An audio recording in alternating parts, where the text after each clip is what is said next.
I found the email on a Tuesday morning in early December, sandwiched between vendor contracts and quarterly budget reviews.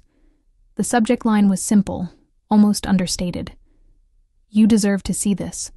No sender, no context, no explanation. Just a link and 3 words that made something in my chest tighten unexpectedly. I almost deleted it.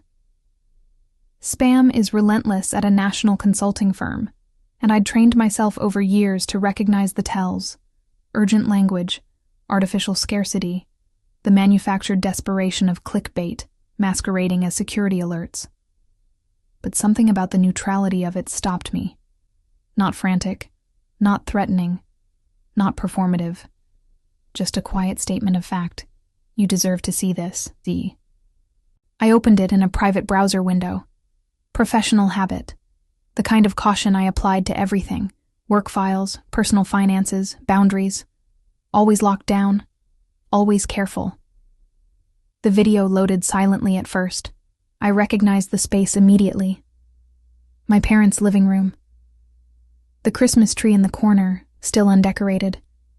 The leather sofa where my father always sits. The same cream walls my mother had repainted 3 years ago, the year I'd paid for it when she'd decided to give herself a small gift. The timestamp was from 3 days ago.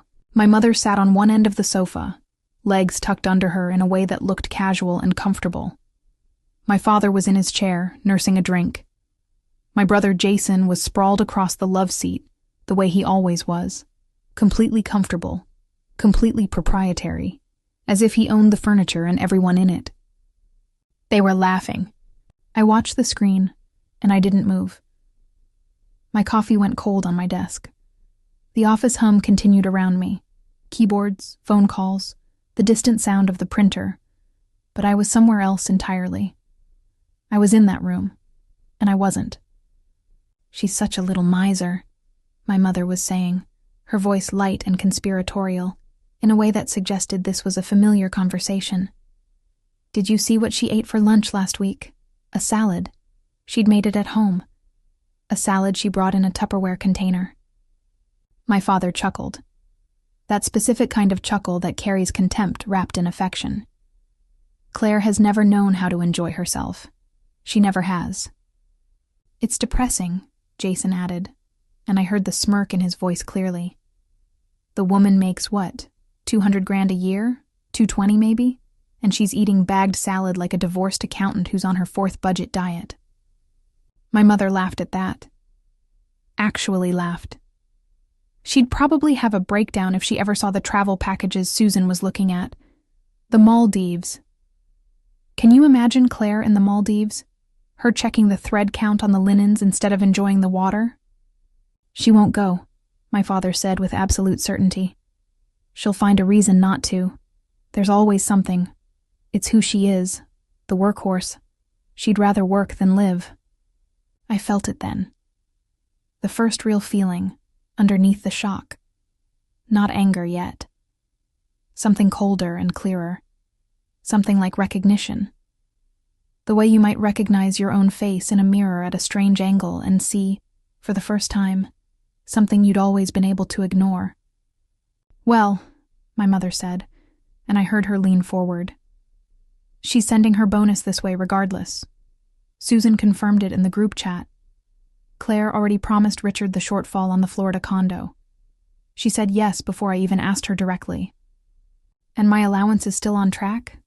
Jason asked, suddenly interested. Not concerned about anyone else, just about himself. Of course, my mother said. Your sister takes care of it. She always does. It's what she does. The video continued, but I had stopped watching. I closed the browser and sat very still in my desk chair, hands folded on my keyboard, and I understood. For the first time in my life, I understood clearly what was actually happening. Your sister takes care of it. She always does. I thought about that phrase, about the casual certainty in my mother's voice, about the assumption baked into those simple words, about 33 years of being the one who took care of things, about being useful, about being reliable, about being the person my family could depend on while they depended on nothing of their own. I was still at my desk at midnight when the second email came through, Same anonymous sender, same neutral subject line. Here's the recording of them planning how to ask for more. I didn't open it. I didn't need to. I could already hear my mother's voice, already see my brother's comfortable sprawl, already see my father's drink, and his certainty that I would always be there to refill it. I went to bed, but I didn't sleep. I lay in the dark and I thought about mathematics. The mathematics of extraction. The mathematics of a life being slowly, carefully, methodically drained, while you convinced yourself that drainage was love. By Wednesday morning, I knew what I had to do. The knowledge sat in my chest like a stone, heavy, immovable, and absolutely clear. I called my office and told them I needed time off. I didn't explain. I never took emergency leave, so they didn't push. I had accumulated 14 vacation days. I told them I was taking all of them. They asked if there was an emergency. I said it was personal. They said no problem. I opened my laptop and I booked a flight to Jackson Hole, Wyoming, first class. I booked a luxury resort that I'd looked at for years and always deemed too expensive, too indulgent, too much. I booked a spa treatment. I booked a private dinner on the mountain. I booked all of it with the credit card that only had my name on it, the one no one else could access, the one I'd always kept separate. Then I went through my banking app and I canceled everything. Every single one. The monthly transfer to my parents' mortgage, gone. $24,000 was stopping, immediately. The monthly allowance to Jason, gone. $2,000 a month was ending. He would have to figure out how to pay his own way. The car payment my father had been making on his second vehicle, gone. He would have to handle his own financing. The club membership I'd been paying for, a membership my father had insisted he deserved after years of working in an office, gone. He would have to pay for his own deserving. I didn't send them a message. I didn't warn them. I didn't give them an opportunity to negotiate or explain or deploy guilt. I simply went through the accounts with the same precision I used for everything else, and I removed myself from the equation entirely. Then I changed my passwords. Every single one. I enabled two-factor authentication on everything. I updated security questions. I called the building management and arranged to have new locks installed on my apartment door. I made the appointment for the day I'd be leaving, and I didn't tell anyone it was happening. I had ordered a catered Christmas dinner weeks ago. It was expensive and thoughtful and entirely unnecessary. I'd ordered it because my mother had suggested it, a way to bring everyone together one last time before the new year, she'd said. I called the catering company and I canceled the order. It was non-refundable, but I didn't care. I had them donate the food to the Chicago Fire Department's nearest house. The caterer seemed confused about why I was redirecting a paid-for dinner to a fire station, but I was clear. I wanted them to have it. The food would go to people who were actually serving others, people who weren't waiting at a table expecting to be fed. I had 1 hour to pack before I needed to leave for the airport.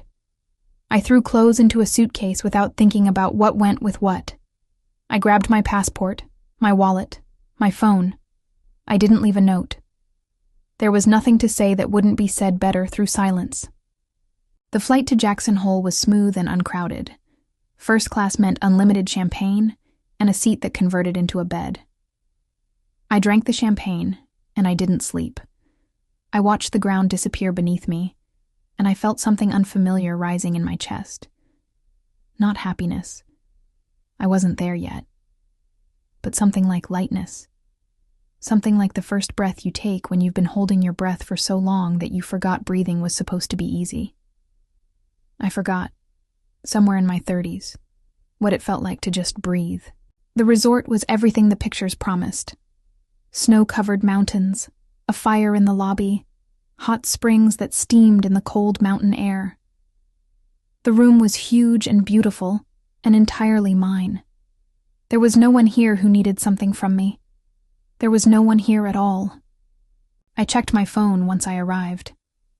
43 messages had arrived in the time it took me to board, fly, and drive to the resort. I didn't read them. I turned off my notifications, and I put the phone in a drawer where I couldn't see it. I went to the spa. I had a massage that lasted 2 hours. I had a facial. I soaked in the hot springs at midnight and watched the stars and thought about nothing in particular. Or rather, I thought about everything but let it pass through me like water. By evening on Friday, I was ready to watch. I'd set up my apartment security camera feed on my laptop before I left for Christmas. It was something I'd done months ago, a small investment in safety and peace of mind. Now it was going to serve a different purpose entirely. I watched the timestamp on the video, 5:47 p.m. Chicago time. My family would be arriving for the Christmas dinner I'd canceled. They had a key. They would let themselves in. I watched my mother appear in the hallway first. She was wearing a nice dress, something blue, something that suggested she'd taken care with her appearance. My father followed, already annoyed about something. My brother came last, dressed in a way that suggested he'd come directly from not doing anything particularly important. My mother was carrying the wine she always carried when visiting, a gesture of politeness that had never actually changed anything. She'd been bringing wine to family dinners for years, and it was always a small performance. See how thoughtful I am? See how I contribute? But the thoughtfulness never extended to seeing her daughter as anything but a resource. They opened my apartment door and stepped inside. For a moment there was confusion. The table wasn't set. There was no smell of food. There was no indication that anything was happening at all. My mother looked at my father. My father looked at his watch. My brother walked into the living room and back out again, as if the answer might be hiding somewhere if he just looked hard enough. "Claire?" my mother called out. "We're here! Honey, we're here!" No one answered. The apartment was silent except for the faint sound of the security camera capturing everything. "Where is she?" my father asked, annoyance rising in his voice. My mother walked through the apartment slowly, checking each room. I could see the moment comprehension began to dawn. Not full understanding yet, just the first small crack of realization that something was wrong. That I wasn't here. That the dinner wasn't happening. That the evening had been arranged around a promise I'd made, and then unmade without explanation. That the certainty they'd all carried about my compliance had been wrong. My father sat on my sofa. My mother stood in the middle of my living room. My brother checked the refrigerator as if the food might materialize if he looked hard enough. Then my mother's phone buzzed. My father's buzzed. My brother's buzzed. All at once, like a coordinated strike. I had uploaded the video to the family group chat 15 minutes ago. My mother, my father, my brother, my Aunt Susan. Everyone together in one place digitally, the way I could never actually be with them physically without becoming smaller, quieter, less fully myself. Underneath the video, I'd written, "This is where I'm drawing the line. The automatic transfers are canceled. All of them. This is the end. Wishing you luck." I watched my mother's face in the security footage as she read the message. I watched her hand find her mouth. I watched my father stand up and look at his phone like it had betrayed him personally. I watched my brother's face shift from confusion to something darker. Anger, probably, or the kind of entitlement-turned rage that comes when someone stops obeying the rules you've established and enforced, without ever stating them explicitly. My mother began pacing. She was talking, but I couldn't hear the audio through the security feed. Just the silent video. Terrible and beautiful. She was talking and crying, and my father was trying to touch her arm, and my brother was still looking at his phone like he couldn't quite believe what he was seeing. They left my apartment 12 minutes later. My mother took the wine with her. My phone began to ring. I had it on silent, so I watched the calls accumulate like snow. 12 missed calls over the course of an hour. My mother called first, twice. Then my father. Then Aunt Susan. Good old Aunt Susan, the reasonable messenger, probably calling to deliver a carefully worded version of the family's pain at my betrayal. The voicemails stacked up. I didn't listen to them. I could imagine what they said. I could hear my mother's voice, hurt, confused, betrayed. How could you do this to us? Don't we love you? Isn't family what matters? I sat in my beautiful hotel room in Jackson Hole and I read the text that came next. "Claire, this is very hurtful. You can't just cut us off like this. We raised you. Your brother is devastated. He has no idea what he did wrong. Your father is having chest pains. I hope this was worth it." That last one made me pause. My father was always having chest pains. He'd been having chest pains for years, and they were always serious and urgent and somehow always manageable once money or attention appeared. I was supposed to feel something at that message. I was supposed to call, to apologize, to show up in the emergency room and pay for the tests, and sit by his bed reassuring him that everything was going to be fine, that I would handle it. I didn't call. I turned the phone off. The next 2 weeks were the first time I could remember actually being relaxed. Genuinely, completely relaxed. I read books in the snow. I ate meals I wanted to eat without thinking about what anyone else might need. I didn't check my work email. I didn't think about the spreadsheet of money I'd given away. I didn't think about the versions of my life I'd canceled to make room for theirs. I thought about Italy instead. On Christmas Day, I received an email from an address I didn't recognize. The subject line was, "I'm the one who sent the video." I read the message twice before responding. "My name is Emily Parker. I'm Jason's ex-girlfriend. We dated for 3 years, from 2019 to 2022. I recorded that video because I couldn't believe what I was hearing. I couldn't believe that your family had an actual strategy for taking money from you without your knowledge or consent. They discussed it like it was a game, like you were a game. I've been out of that relationship for 2 years, but I couldn't let this go. I couldn't let you not know the truth. I'm sorry for violating your privacy by recording it, but I couldn't find another way. You deserve to know." I didn't respond to Emily immediately. I read the message and I saved it, and I let it sit in my inbox for 2 days. On the morning of the 27th, I wrote back, "Thank you for sending it. I needed to see it. Can we talk sometime? No pressure, I just want to understand." She responded within the hour. She was in Chicago. She said she'd be glad to meet. There was no expectation in her message, no attempt at friendship or intimacy, just a simple offer of reality. I appreciated that more than I could articulate. Emily and I met at a coffee shop in West Loop, nowhere near my family or my apartment. She was thin and clear-eyed and sad in a way that suggested she'd carried this knowledge for a long time. We sat at a corner table and we didn't pretend to be friends. We were 2 women connected by my brother, which meant we were connected to each other only by mutual disappointment in his character. "I wanted to document it," she told me. "I wanted to have proof, because I knew if I told you verbally, they would just deny it. They would say I was making it up, that I was a jilted ex with a grudge. But if they heard themselves, heard the casual cruelty of it..." She trailed off and looked at her coffee. "I've been carrying that recording for 2 years. I wasn't going to do anything with it. But then Jason called me in November asking to borrow money. He said he had a temporary cash flow problem. I realized nothing had changed. You were probably still funding him, so I sent it." "Did he know you recorded it?" I asked. "No. He called me back when he found out, screaming at me.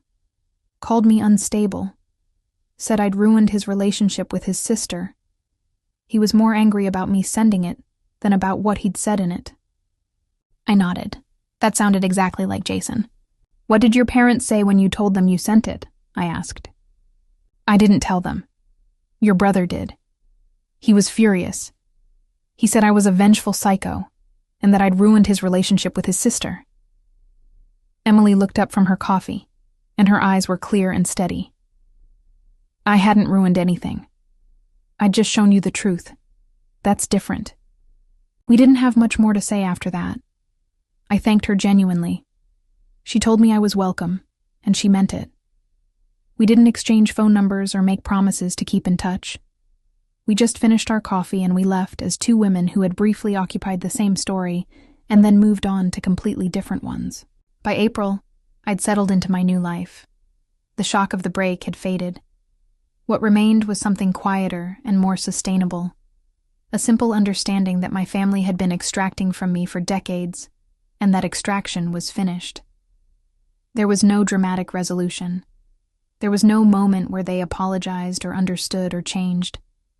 There was just my refusal to participate anymore, and their confusion about what to do with that refusal. My brother found a job eventually. I learned this through social media, not through any communication from him.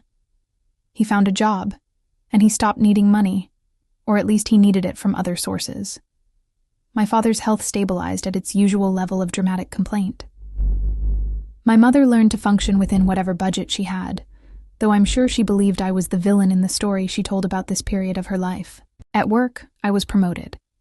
Not because anything about my job changed fundamentally, but because my boss noticed that I was suddenly more effective, more present, less distracted, more willing to take on challenging clients because I didn't need to limit my availability to manage family emergencies that existed primarily in my mother's imagination. In May, a young woman who worked in our research department came to my office. Her name was Amanda. She was 26, competent, on track for a good career. She was also, I'd noticed, constantly canceling plans with colleagues to handle what she called family stuff. She'd developed a way of apologizing in advance for her absences. "Can I ask you a question?" she asked me quietly. "Of course." "How did you learn to say no?" I looked at her and I saw myself at that age. I saw the carefully organized life that was actually a life organized for everyone else. I saw the competence being misdirected into managing crises that shouldn't have been hers to manage. I saw the small, apologetic way she held herself, as if she was taking up too much space. "I didn't learn," I told her. "I had to be shown. But I'll tell you what I learned after that, if you want to hear it." She did want to hear it. We talked for an hour. I didn't mention my family specifically. I talked about patterns. I talked about how love doesn't require dissolution. I talked about how saying no doesn't make you selfish. It makes you sane.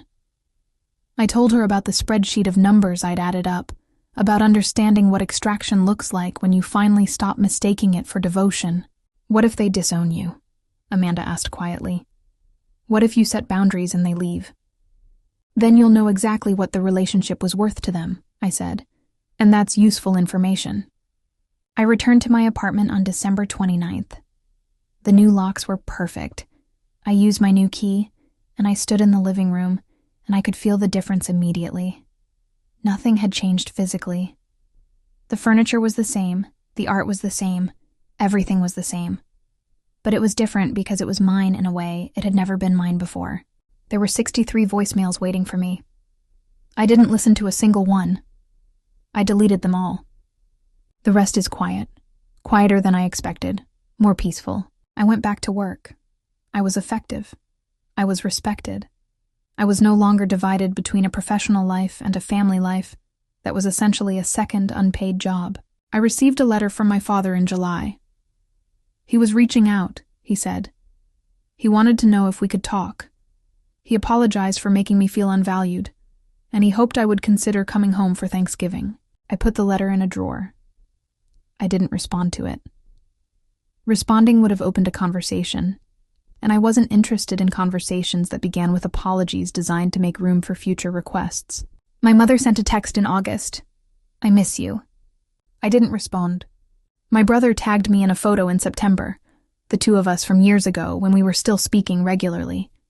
He'd added the caption, "Miss my sister." It was designed to make me reach out, to suggest that the problem was my cold heart, my unwillingness to forgive and forget. I untagged myself and I blocked him. It wasn't dramatic. It wasn't an announcement. It was simply the removal of my name from a narrative that no longer included me. I hired a therapist. Her name was Dr. Christine Webb, and she was exactly as good as the recommendations suggested. She didn't try to make me forgive my family. She didn't try to help me understand their perspective or see the good in them. What she did was help me understand why I had volunteered for erasure, why I had made myself small enough to be contained by other people's needs. "You learned early that love meant dissolving," she said to me during our 4th session. Love meant being the one who managed the crisis. Love meant your feelings were less important than everyone else's comfort. So you spent 30 years perfecting the art of disappearing. "And now?" I asked. "Now you're learning that love, when it's real, is different. Love doesn't require you to vanish. Love doesn't require you to pay for the privilege of being loved. I nodded. I knew that intellectually, but I was still learning it in my bones, in the parts of me that had been trained from childhood to prioritize everyone else's needs over my own. By summer, I had settled firmly into my new life. I bought a new house, gated in Forest Hills, the area I'd always loved, but could never justify spending money on. I bought it outright with money that was actually mine. I decorated it with colors and art that made me feel something. Deep blue walls, a Diane Arbus photograph, a Joan Mitchell abstract, furniture that was beautiful because it was actually beautiful, not because it was safe or corporate. I took the Italy trip I'd canceled years ago. 2 weeks, luxury hotels, the kind of vacation I would have designed if I'd believed I deserved one. I upgraded to business class. I booked private tours and restaurants that required reservations months in advance. I spent money like a woman who believed she had earned it. Because I had. I was no longer the workhorse. I was simply a woman learning to live her own life, free from the architecture of guilt that had kept me small for so long. And that freedom felt like everything. It is everything.